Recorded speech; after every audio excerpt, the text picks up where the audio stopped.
ভাইয়ার বাসায় আম্মা এলেই ভাবি বলেন বাচ্চার নাকি নজর লাগে, বাচ্চা অসুস্থ হয়ে পড়ে। নিজের মায়ের বিরুদ্ধে এমন অভিযোগ শুনতে আমার ভালো লাগে না, কারোরই ভালো লাগবে না। আমি ভাইয়ার বাসা থেকে পড়াশোনা করি, আমার সাথে ভাবি কোনোদিন খারাপ ব্যবহার করেননি, খাবার দাবার কোনো কিছুতেই কার্পণ্য করেন না।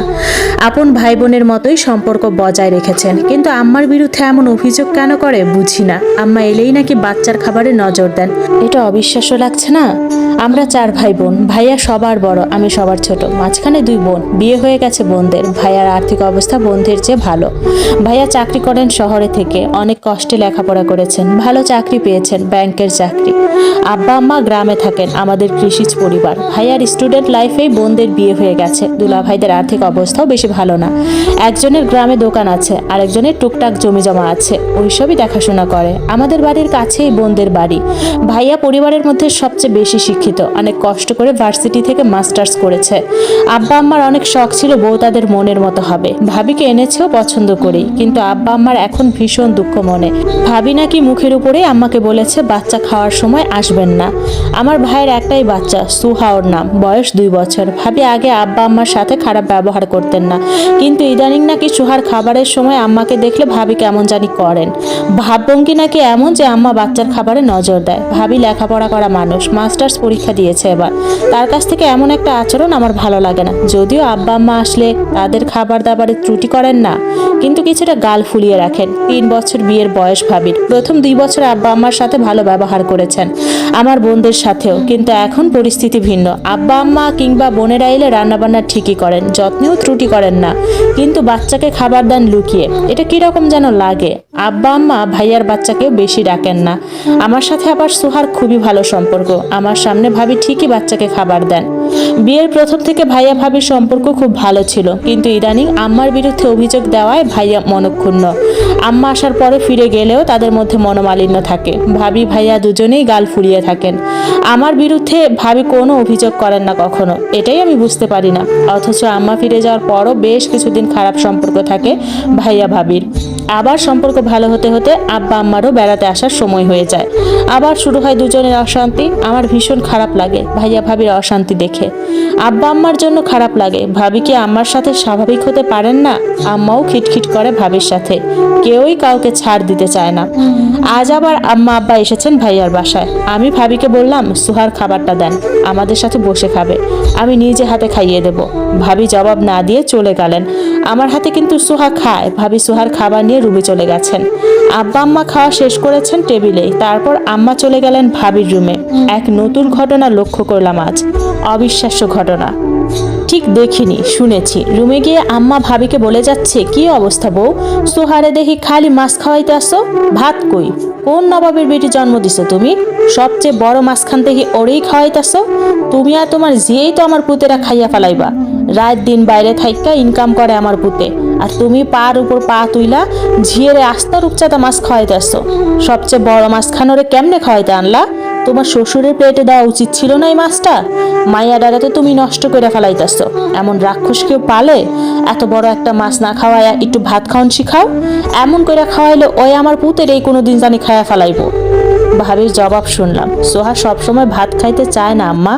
আজকে সোহার জন্য খিচুড়িও রান্না করতে পারি নাই। রূপচাঁদা মাছ খুব পছন্দ করে তো, এই কারণে আস্ত একটা মাছ দিছি। ইদানিং ভাত মুখেও তুলতে চায় না। আমি নিজেই মাছটার অর্ধেক খেতাম, কিন্তু আমি আজকে মাছ খামো না। আমাকে 2 জনের ভাগের ছিল এই মাছটা। খাও খাও, ভালো কইরা খাও, মাইসে মিল আমার পুতেরে খায়া ফেলাও। আমি আমার রুমের দরজায় দাঁড়িয়ে সব শুনেছি। ভাবিকে বকতে বকতে আম্মা ভাবি রুম থেকে বের হয়ে গেছেন। আমি এখনো রুমের দরজায়। আম্মা রুমে গিয়ে আমার ছোট বোনকে কল দিয়েছেন। রূপা নাম শুনে বুঝতে পেরেছি ছোট আপার সাথে কথা বলছে। এক দফা নালিশ দিয়েছেন। ভাবি একটা রূপচাঁদা মাছ আস্ত খাওয়াচ্ছে সুহাকে, ভাত খাওয়াচ্ছে না। একটু পরে আম্মার ফোনে রিং হয়েছে। আম্মা বললেন, ফারজানা শোন আজকার ঘটনা। আমি বুঝলাম আমার বড় বোনের সাথে কথা বলছে। ছোট আপা হয়তো বড় আপার কাছে বলেছে সুহার ভাতের পরিবর্তে শুধু মাছ খাওয়ার ঘটনা। অথবা বড় আপা নিজে আম্মার খোঁজ নিতে কল দিয়েছেন। আসলে আমরা পুরুষ লোকেরা সবসময় ঘরে থাকি না, ঘরের অনেক ঘটনাই ভালো করে জানি না। মা বোন যা বলে তাই বিশ্বাস করি। আমি নিজেও জানি ভাতিজি সুহা সবসময় ভাত খেতে চায় না, রূপচাঁদা মাছ ভাজা খুব পছন্দ করে। আমার আব্বাও রূপচাঁদা মাছ পছন্দ করেন।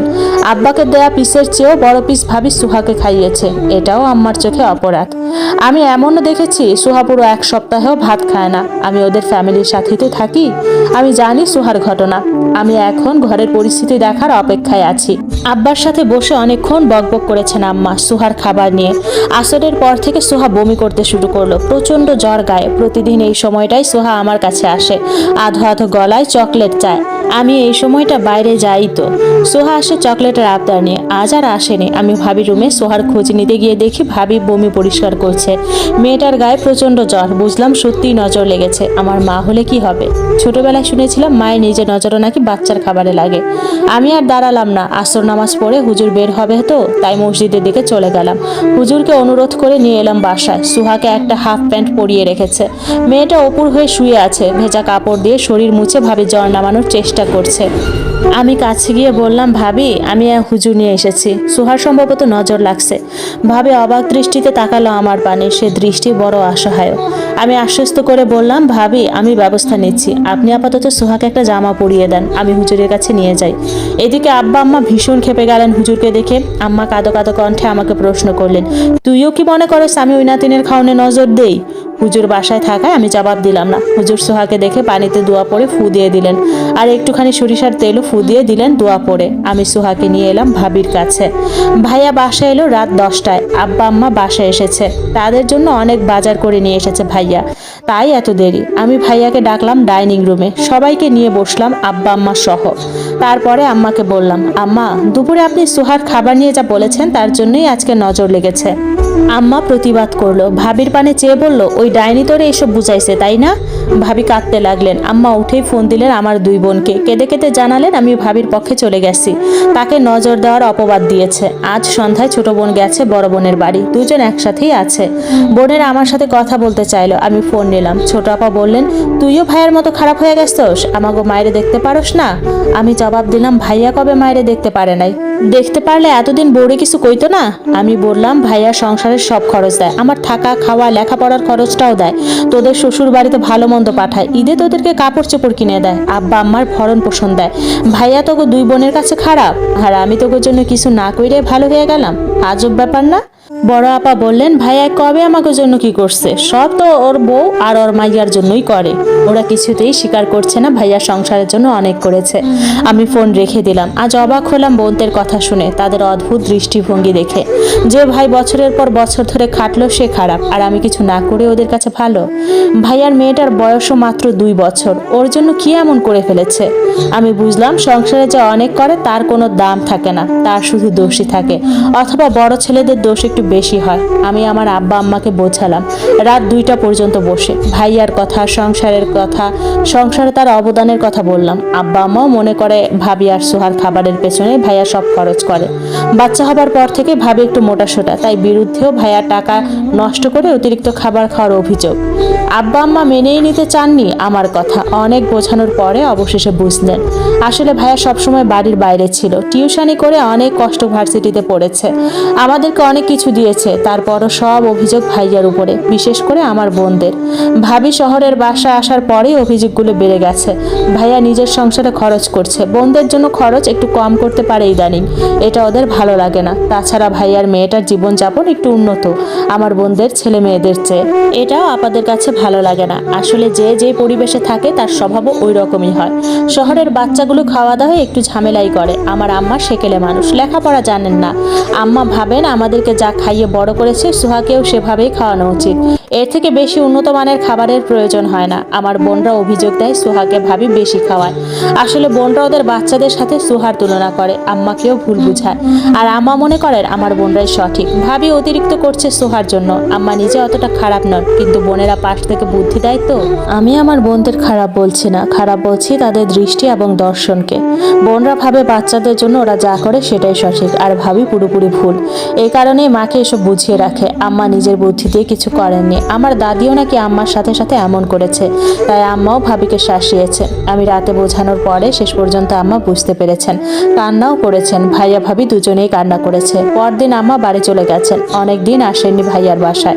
গত সপ্তাহে এসেছেন। এই এক সপ্তাহ ধরে আম্মা সুহার খুব যত্ন করছেন। সুহার এবার আর কোনো অসুখ হয়নি। আসলে আমাদের সবারই উচিত নিরপেক্ষ থেকে ভুলগুলো ধরিয়ে দেওয়া। সে যেই হোক, দৃষ্টি ও দর্শনের পরিবর্তন করা উচিত, তাহলেই সুস্থ পরিবার তৈরি হবে। আমি যদি সেদিন আমাকে বুঝিয়ে না দিতাম, সেক্ষেত্রে বহুদিন এরকম ঘটনা ঘটতে থাকতো। সুহা বারবার অসুস্থ হতো।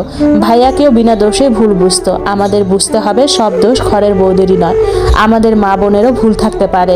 আসলে খুঁজতে হবে ভুলটা কার, তারপরে সংশোধন করে দিলেই আমরা ভালো থাকবো। আমি একটা জিনিস বুঝেছি, শাশুড়িরা যতটা কঠোর হন পুত্রবধূদের প্রতি, অধিকাংশ ঘটনাগুলি ঘটে অন্যের বুদ্ধিতে। আসলে নিজের দৃষ্টি এবং মানবিক দর্শনকে কাজে লাগানো উচিত। সেক্ষেত্রে পরিবার এবং সমাজে কোনো সমস্যা থাকবে না।